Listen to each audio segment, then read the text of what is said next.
নির্বাচনী প্রক্রিয়া বানচাল করতে একটি মহল মরিয়া হয়ে সক্রিয় রয়েছে বলেন তারেক রহমান। বিএনপি চেয়ারম্যান তারেক রহমান বলেছেন, নির্বাচন বাধাগ্রস্ত করতে একটি পক্ষ উঠে পড়ে লেগেছে। আপনারা তাহাজ্জুদ পড়ে ফজরের নামাজ কেন্দ্রে গিয়ে পড়বেন।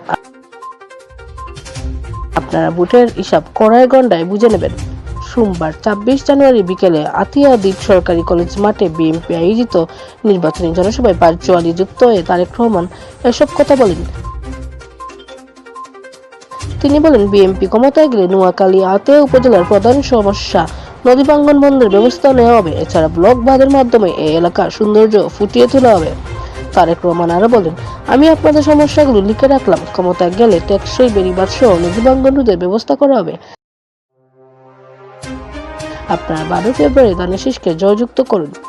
বিএনপি চেয়ারম্যান বলেন, ভোটের পরে আমি আপনাদের দেখতে আসবো, তখন একসঙ্গে বসে কথা বলবো। বিএনপি জনগণের দল, আর এ দল ক্ষমতায় গেলে সবচেয়ে বেশি ক্ষমতার মালিক হবে দেশের জনগণ। মা বোনদের উদ্দেশ্যে তারেক রহমান বলেন, আপনারা দেশ উন্নয়নের গর্বিত অংশীদার। আমরা আপনাদের সুবিধার্থে ফ্যামিলি কার্ড, স্বাস্থ্য কার্ড সহ সুযোগ সুবিধার ব্যবস্থা করব। নোয়াখালী ৬ আসনে বিএনপি প্রার্থী মোহাম্মদ মাহবুবের রহমান শামীমকে পরিচয় করিয়ে দিয়ে তিনি বলেন, আপনারা তাকে ভোট দিন। আপনাদের উন্নয়নের দায়িত্ব আমরা নেব ইনশাল্লাহ।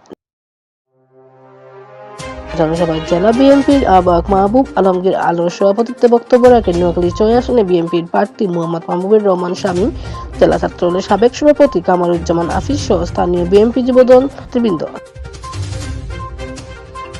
বিএনপি চেয়ারম্যান তারেক রহমান বলেন, আমরা ফ্যামিলি কার্ড দিতে চাই। মা ও গৃহিণীদের এই ফ্যামিলি কার্ড দিতে চাই। কার্ডের মাধ্যমে প্রতি মাসে ৭ থেকে ১০ দিন সহায়তা দেবে, নগদ অর্থ বা খাদ্য সহায়তা দেওয়া হবে।